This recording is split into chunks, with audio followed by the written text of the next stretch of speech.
hivi kibali chake na saite mara mingi huwa nakuswa sana na wale. Kuna watu wengine sana wa mama wachane, single mothers ndio kwa wale kabisa. Aldo Kiteri, Aldo Rongori, kuni nyor kumi na kuspuru na lara soma. Sinyor wake maro tundo tu tundo chai na menu hawaila kame tundo tuga ageo tundo mshahara, lakini masomo ndio sio. Nyor ke wona tundo school kila amune hakukundua kitu cha thamana ambacho kiko ndani ya mtoto. Psalms chapter 127 verse 3, the Bible says that watoto ni baraka ambaye inatoka kwa Mungu. Na amebarikiwa yule ambaye na ni kama mishale katika mkono wa askari shujaa. Amebarikiwa yule ambaye amechasa bodo lake. Hata okopa wakati atasimama na maadui, atakutana na maadui malangoni. Children are important. They further our vision. They further our legacy. But if we don't do something in their lives, tusipofanya kitu ndani ya maisha yao, tusipowajenga, tusipowatengeneza, tusipowaumba, tusipowasomesha, Bwana asifiwe. Halo. Moses ni ana haya sala ngine ana. Mmoja ndio. Ana ngala zaidi. Anapiga sasa hivi kichi. Asma mbio sasa hivi. Kile mchabetes. Tegele ni kama mshale kwa mkono wa shujaa.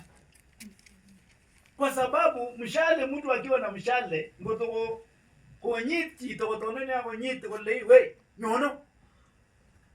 Totiwe.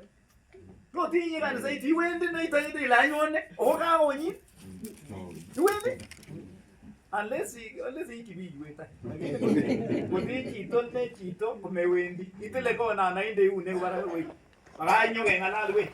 Baganyo ngala. Danda ke kuchutu bigi yuet kasare. O tunde denge susu ga ginde bara. Kita kasare ko bari bara. Ani kuchi chito ne boka waita chito ne mingo mie kotoro kolele. Hapana, usinirushe. Wacha nikuje tuongee tumalize hiyo maneno. So, kule mliota kuchoba ni kama mshale. Mshale unatengenezwa, mshale unachongwa, mshale unakongwa. Mshale unapewa wakati kutengenezwa ili uweze kufanya nini? Kufanya kazi. And that is how Mungu anasema mtoto ako namna hiyo.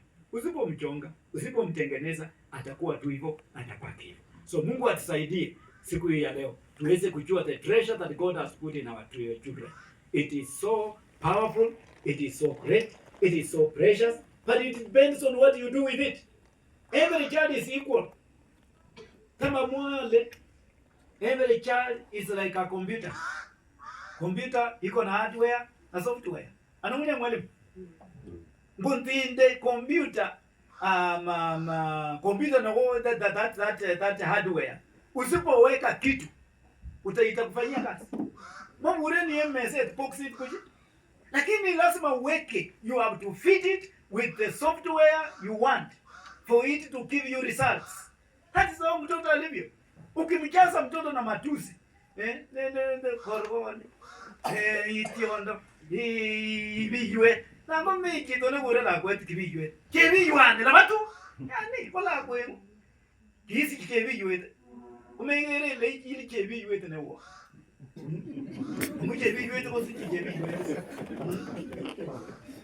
Yani tunakimbikizia watoto mambo ambayo hayafai. And if you do that, you are feeding your computer. That is the software you are putting in your computer.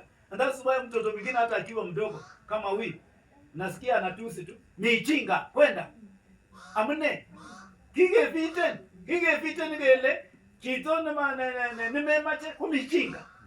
So kediona michinga amune kiri fiten chota. So let us feed the right things. We feed the right things, they will give us good results. Sasa ambayo tutafurahia na tutashukuru Mungu pamoja. Wacha nifikishe hapo sababu ya wakati. Anapatia Reverend.